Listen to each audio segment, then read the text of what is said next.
I'm going to show you an example of a real-life application as to where we would probably use Newton's method. And most of the time we use it as a numerical method to solve equations that don't necessarily have an exact solution.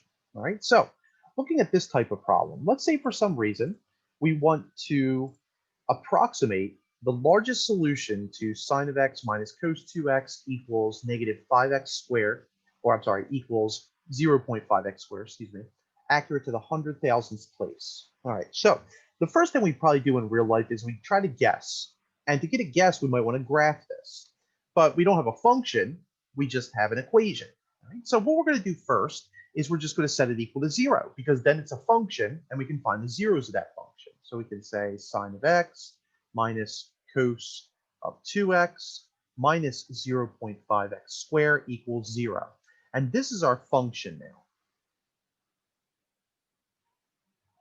And so now what we're going to do is we're just going to graph it to get a guess. All right, and it's going to be a very broad scale guess. It's not going to be a really good one.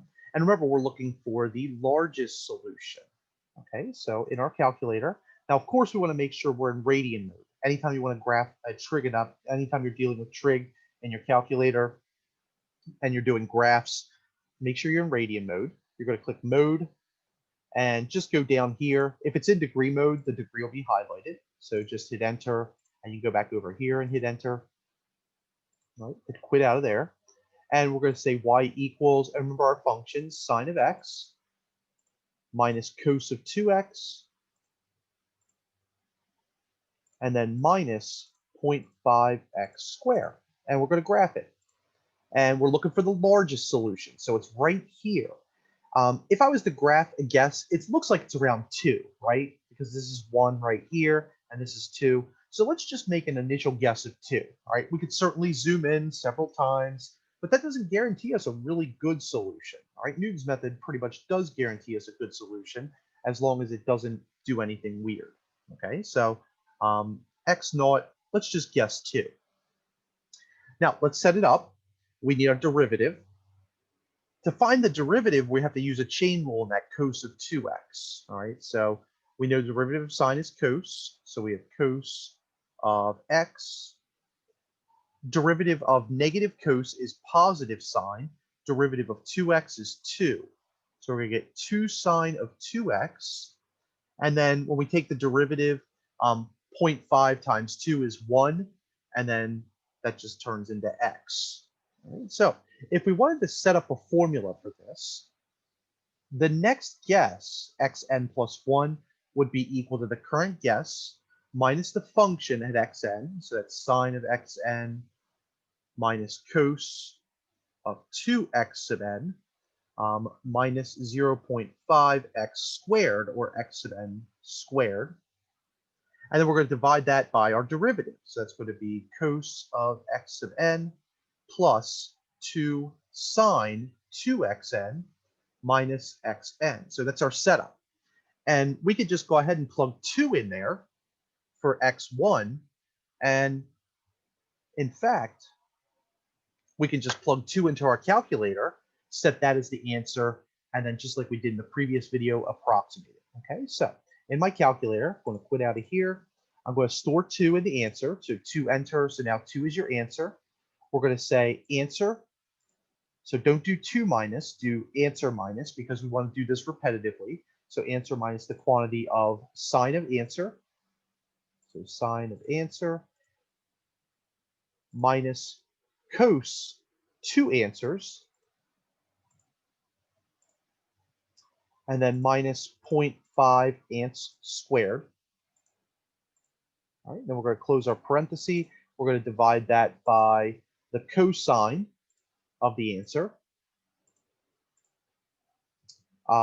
plus 2 sine 2 answers, right, and minus answer.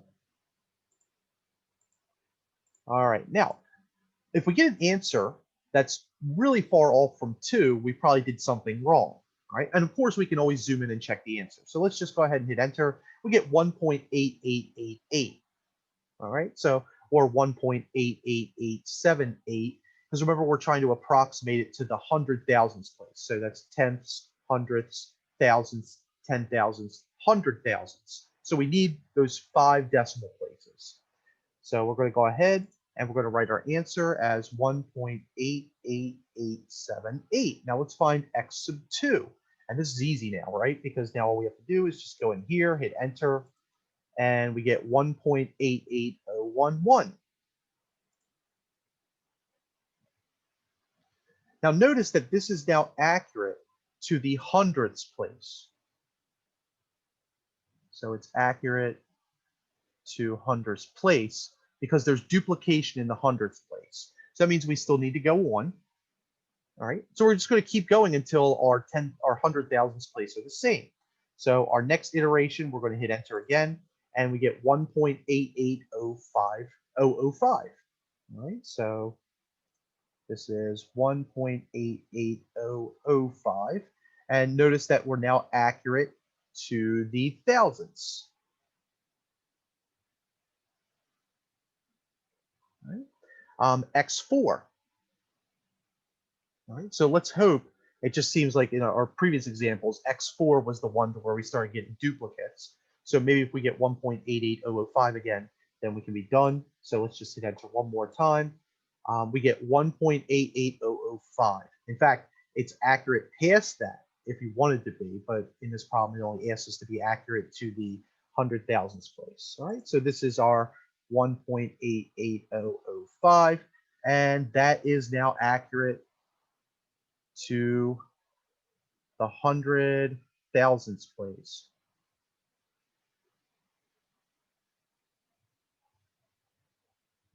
All right, so that's our answer that we want, 1.88005.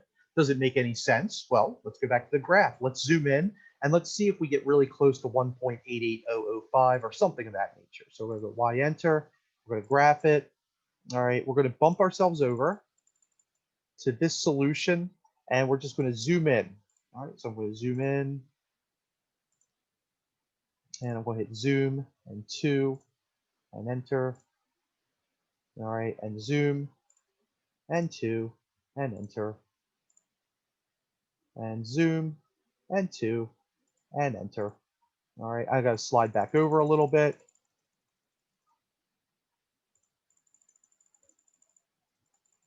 And the magic number, remember, 1.88005. All right, we're really, really close. All right, I could probably zoom in a couple more times if I really wanted to. All right, so 1.880, zoom in again. Boy, this is tedious. And not only that, I think I might have locked up the calculator. Oh, there it goes, I paused it. So go over a little bit, 1.88009. All right, 1.88003. Zoom in again. All right, this is kind of a cheap way of doing it, but it works. 1.88006. So I don't think there's any discrepancy in anyone's mind that this works. It's just the fact that we could keep zooming in all day. But that doesn't necessarily mean we've used Newton's method correctly. But it does substantiate in this case that the answers verify one another. And that's what we're really looking for. So hopefully this illustrates the power of Newton's method, the derivation of Newton's method, and then also how to go through and use Newton's method easily in your calculator. So that way you can now solve these types of equations that are not necessarily solvable using analytic methods.